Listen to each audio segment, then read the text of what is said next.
ये हौसला कैसे झुके। नमस्कार, जी संगम देख रहे हैं आप। आपके साथ हाजिर मैं हूं निहारिका महेश्वरी। जिंदगी का सफर हमेशा आसान नहीं होता। कई बार मुश्किलें हौसले को तोड़ तक डालती हैं। हालांकि कुछ लोग न सिर्फ चुनौतियों का सामना करते हैं बल्कि अपनी पॉजिटिव सोच, अपनी पॉजिटिविटी और हौसले की ऐसी इबारत, ऐसी मिसाल पेश करते हैं जो दूसरों के जीने की प्रेरणा हो, जो दूसरों को इंस्पिरेशन दे, लड़ने का हौसला दे, फाइटर स्पिरिट पैदा करे। ऐसी एक शख्सियत है अरुणिमा सिन्हा। हो सकता है आप अरुणिमा को जानते हो, ये भी हो सकता है कि आप अरुणिमा को नहीं जानते हो, लेकिन यकीन कीजिए अरुणिमा की कहानी ऐसी है जैसे सुनकर आप दुष्यंत कुमार की लिखी उन पंक्तियों में यकीन करने लगेंगे। कैसे आकाश में सुराख नहीं हो सकता, एक पत्थर तो तबीयत से उछालो यारो। हमारी खास पेशकश हौसला।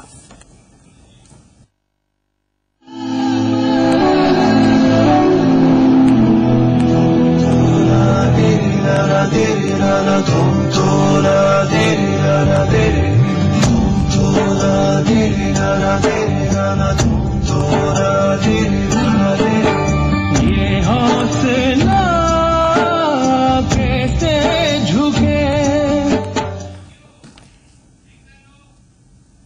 ये खास शो आपके लिए, आपके फाइटर स्पिरिट, आपके जज्बे को सलाम करने के लिए। और कहीं ना कहीं अगर आप नेगेटिव हैं तो ये 3 लड़कियां ऐसी खूबसूरत कहानियां अपनी पेश करेंगी जो आपको पॉजिटिविटी देंगे, आपको हौसला देंगे।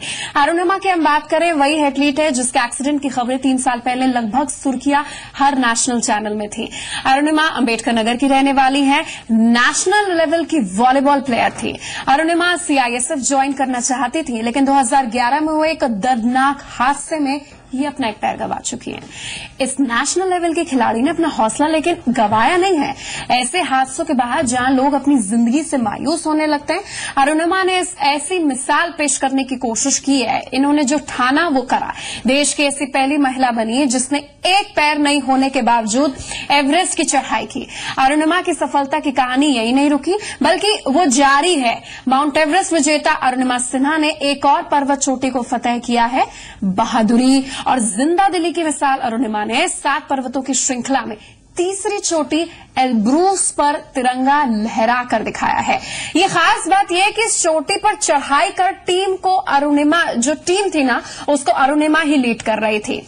और इस बात को हम किस तरीके से आपके सामने लेकर आए, खुद अरुणिमा हमारे साथ मौजूद है। हमारे साथ अरुणिमा खुद है, अरुणिमा है उनकी दोस्त, और उनके साथ इस मिशन में एक्सपेडाइट में शामिल होने वाली साची और आकृता। आप तीनों का बहुत बहुत स्वागत है, वेलकम और बहुत बहुत कांग्रेचुलेशंस हमारी पूरी टीम की तरफ से।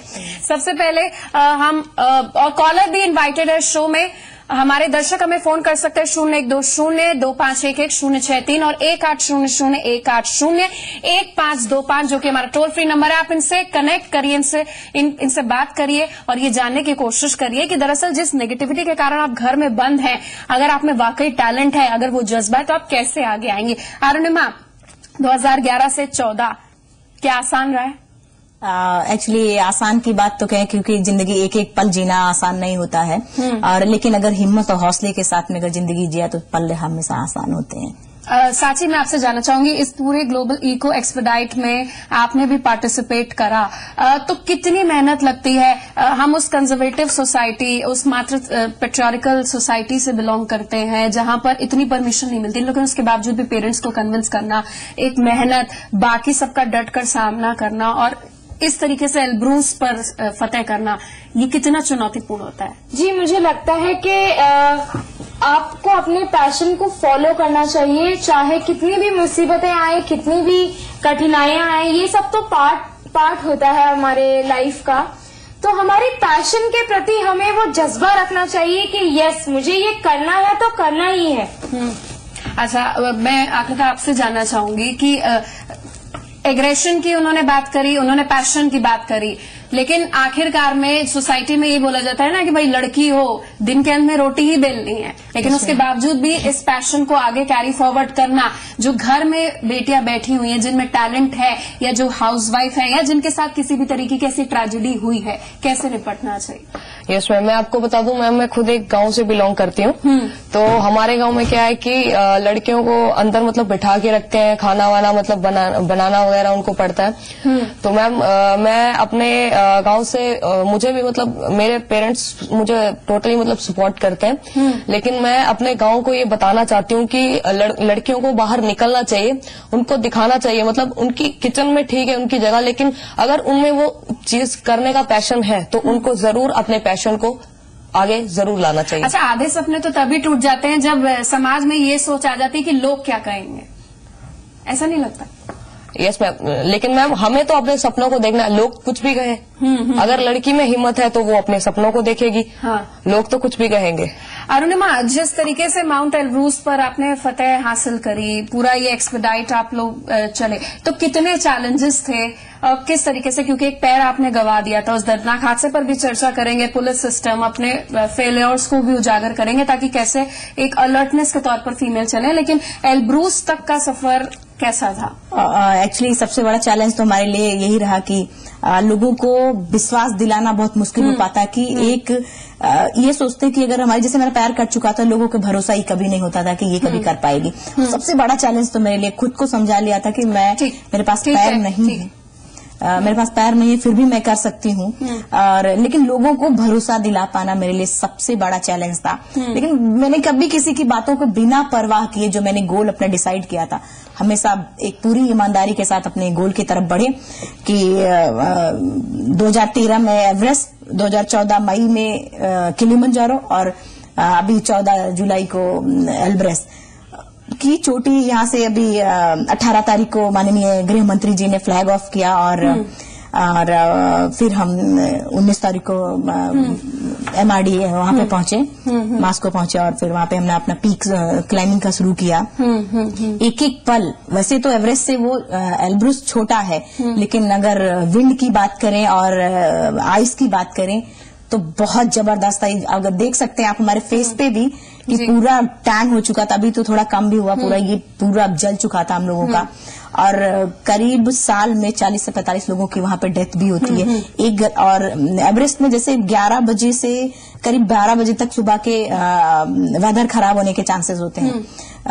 उसके बाद अगर करते हैं तो पूरी तरीके से वेदर खराब, यहाँ पे तो क्विकली 1 मिनट 2 मिनट के अंदर भी कभी भी खराब हो सकता है। एवरेस्ट पे कहीं कहीं रोप है कि हम अपना रोप लगा के जुमार एक इक्विपमेंट्स होता है उससे लगा के और हम अपने आप को रेस करके भी खड़े कर सकते हैं। वहां पे कुछ ऐसा नहीं है।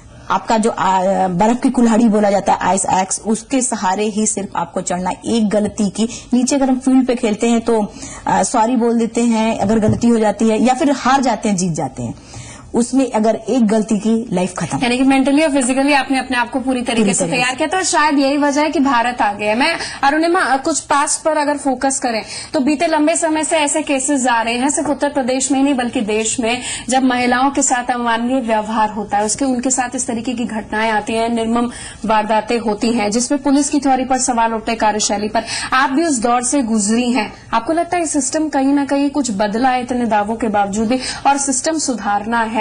क्योंकि आपने कहा था कि आप पे फर्जी केस भी लगा दिया गया था, तो किस तरीके से आगे बढ़ना? बिल्कुल, सबसे पहली चीज जिस लड़की के साथ में इस तरीके के अगर प्रॉब्लम्स हो रही हैं, जैसे मेरे साथ जब हुआ था, जम के मुकाबला करे, सच की जीत हमेशा होती, जैसे कि मेरे साथ हुआ। मैंने कभी हार नहीं माना, मेरा परिवार मेरे साथ रहा, कभी हार नहीं माना। आज सच का जीत है, पूरी दुनिया के सामने है।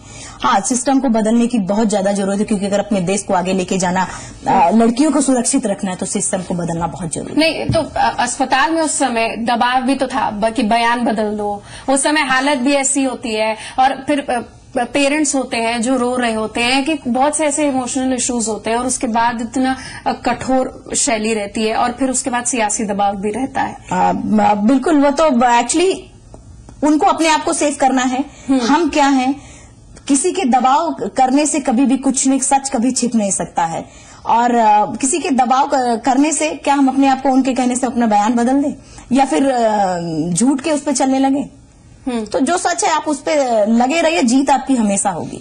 जीत तो हमेशा होती है, लेकिन आपको लगता है कि कॉपरेशन जहां से एक्सपेक्टेड है वहां से नहीं होता है? भाई आप घर से बाहर निकलिए, पहले पेरेंट्स को आप कन्विंस करिए, फिर उसके बाद अगर आपके साथ कुछ इस तरीके के केसेस होते हैं, आपको डॉक्टर्स को कन्विंस करना जरूरी है, पुलिस को कन्विंस करना जरूरी है, क्योंकि वो चाहते हैं कि आप बयान वापस लौट के इसको ठंडे बस्ते में डाला जाए। तो आप हमारे माध्यम से महिलाओं को किस तरीके का संदेश देना चाहती हैं? क्योंकि बहुत सी ऐसी महिलाएं जो अपने इश्यूज को लेकर आगे आना चाहती हैं, बहुत से मामले विमेन सेल में भी लंबित हैं, कुछ कोर्ट केसेस भी पेंडिंग हैं, तो क्या होना चाहिए? किस तरीके से स्टेप बाय स्टेप अलर्ट रहें, अलर्टनेस? बिल्कुल, सबसे ज्यादा जरूरी अगर इस तरीके का जो केस पेंडिंग है उनको देखा जाए और उस लड़कियों को उनको न्याय, जो सच है उसको न्याय दिया जाए। हाँ। और अलर्ट की बात करें कि सबसे जरूर, मैं अगर पर्टिकुलर एक एक लड़की के साथ सिक्योरिटी देना पॉसिबल नहीं है, मैं माननीय आपके जरिए माननीय पीएम सर से भी ये प्रार्थना करूंगी, रिक्वेस्ट करूंगी कि एक एक छोटी जैसे सब्जेक्ट कंपलसरी किया जा रहा है उसी तरीके से मार्शल आर्ट कराटे जैसी ट्रेनिंग दिया जाए लड़कियों को बचपन से ही, क्योंकि जैसे मैंने अभी बोला कि एक एक लड़की के साथ सिक्योरिटी देना पॉसिबल नहीं है। अगर वो खुद अपना सेल्फ रक्षा कर पाएगी अगर वो, तो शायद आगे भारत हमारा और अच्छा भी बन पाएगा। ठीक, यहाँ पर एक छोटे से अंतराल का वक्त है, दर्शक भी हमारे साथ जुड़ रहे हैं। बहुत ही अच्छी कहानी है और इस कहानी में बहुत सारी मुश्किलें भी हैं, लेकिन राहें जो हैं वो कह सकते हैं बहुत ही सख्त, बहुत ही सामान्य नहीं है, लेकिन उसके बावजूद भी जीत मिली है। कैसे मिली है, कैसे महिलाएं आगे बढ़े, कैसे एक इंस्पिरेशन इनसे ड्रॉ करें? आप इनसे जुड़ सकते हैं। लगातार हम टेलीविजन स्क्रीन पर नंबर फ्लैश कर रहे हैं, फौरन लौट रहे हैं।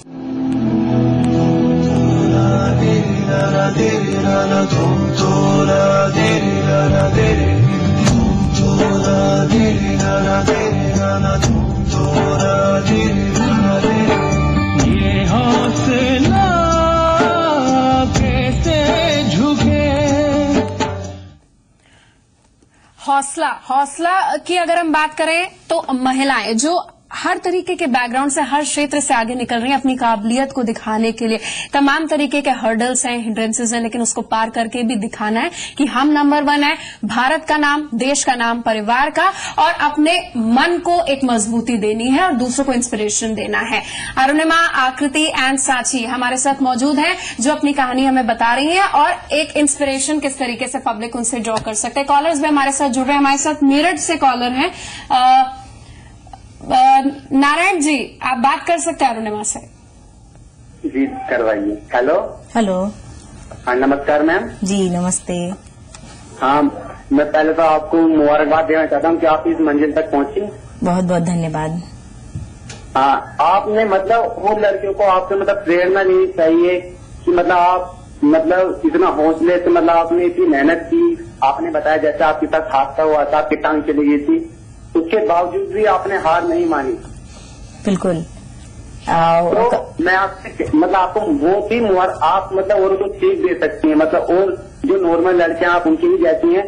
आपके में कभी आया नहीं मगर सॉरी, जैसे मतलब आपकी मतलब टांग मतलब बेकार हो गई है तो आपने कभी हार नहीं मानी, आपकी हिम्मत की दाद लेनी पड़ेगी। थैंक यू नारायण हमारे साथ जुड़ने के लिए और अपनी बेस्ट विशेष कन्वे करने के लिए। ये विशेष यकीन आप मानिए आप तीनों ने बहुत मेहनत करी तभी ऐसी विशेष मिली। शुरुआत की होगी तो ताने या फिर कोई किसी तरीके का विरोध। आई होप कि आप मेरी बात से कन्विंस होंगे। अरुणिमा, हमारे पास बहुत कम समय है। मैं अरुणिमा मैं आपसे जानना चाहूंगी, बहुत सारे ऐसे केसेस होते हैं जैसे रेप केसेस में इजाफा हो गया है, ईव टीजिंग में इजाफा हो गया, महिलाओं के खिलाफ अपराधों में इजाफा हो गया, कन्या भ्रूण हत्या, इस तरीके के मामले। तो आपको लगता है कि देश का कानून इतना सशक्त है या उसका इम्प्लीमेंटेशन नहीं किया जाता है? जो एक्सपीरियंस आपके पास है वो आप शेयर कर सकती हैं और कैसे हम जागरूक रहें? बिल्कुल। सबसे पहले तो अपने एक जैसे आज हम जो बीत गया उसमें जाने की कोई जरूरत है। हम युवा वर्ग, मैं अपने जितने युवा फ्रेंड्स मुझे जो देख रहे हैं मैं उनसे यही अपील कि क्योंकि हम आने वाले जैसे हमारे बच्चे चाहे भ्रूण हत्या की बात करें या फिर महिला रेप की अगर बात करें, तो अगर हम सुधर गए, अगर आज का युवा सुधर गया तो आने वाला फ्यूचर अपने आप सुधर जाएगा। साची, पुरुष प्रधान सोसाइटी में मेरिट के आधार पर फीमेल एथलीट्स का प्रमोशन कैसे हो? क्या मांग है आपकी राज्य और केंद्र सरकार से? जी, मुझे लगता है कि हमारी गवर्नमेंट को आई थिंक महिलाओं को काफी प्रमोट करना चाहिए। एंड मुझे लगता है कि ये जो थिंकिंग है कि महिलाओं को ही सेल्फ डिफेंस लें और सिर्फ आई थिंक मुझे लगता है कि क्यों ना लड़कों को भी ऐसी क्लासेस दी जाए जहां उन्हें ये शिक्षा दी जाए कि ये कल को तुम भी किसी लड़की के मॉरल पिता या साइंस। आकृति, मैं आपसे जानना चाहूंगी, आप छोटे से गांव से बाहर निकल कर आ रहे, इतनी बड़ी कामयाबी इस एक्सपीडिशन के जरिए आपने हासिल करी है। मोटो क्या है, गोल क्या है, मंत्रा क्या है, ताकि हर फील्ड की लड़की आपको फॉलो करे और वो भी आगे निकले, ताकि वो भी हमारे स्टूडियो में आके बैठ के अपनी सक्सेस स्टोरी बताए? यस मैम, मैं एक्चुअली आईपीएस करना चाहती हूँ। हाँ। तो मैं एक देश में मेरी इंस्पिरेशन अरुणिमा है पहले तो। आप अपनी इंस्पिरेशन नहीं है? यस नहीं मैम। अच्छा। सो मैम, मैं एक मतलब देश को एक जागृत करना चाहती हूँ, देश की लड़कियों को, कि उनको मतलब डरने की जरूरत नहीं है। उनको मतलब अपनी सेल्फ डिफेंस के लिए मतलब कुछ करना चाहिए, मार्शल आर्ट्स वगैरह। सो मैं देश की लड़कियों से मैं यही बोलना चाहूंगी कि वो खुल के काम करें, उनकी जो इच्छा है, जो पैशन है, उसको गेन करें। अरुणिमा, आने वाला दौर महिलाओं का है, मानती हैं? हाँ बिल्कुल। वो दिख रहा है अभी आप अगर देख रहे हैं तो हर जगह में महिलाएं आगे हैं, और मुझे यकीन है कि अभी देख लीजिए, अगर माउंटेनिंग की बात करें, भारत की पहली महिला एवरेस्टर, वो भी एक वुमेन। अगर एल्ब्रेस की बात करें, अभी एल्ब्रेस की इंडिया की जो रिकॉर्ड आया है, आकृति, वो भी यंगेस्ट है वो। और अगर वर्ल्ड की बात करें, मैं खुद एक महिला हूँ, तो डेफिनेट, और एडवेंचर जैसा फील्ड पुरुषों का, खाने बनाने से लेकर माउंटेन क्लाइंब करने तक महिलाएं आगे हैं। हम सब आप तीनों को बहुत बहुत धन्यवाद आपका हमारे साथ जुड़ने के लिए। और इसी के साथ इस विशेष पेशकश में बस इतना ही। खबरें जारी हैं जी संगम पर।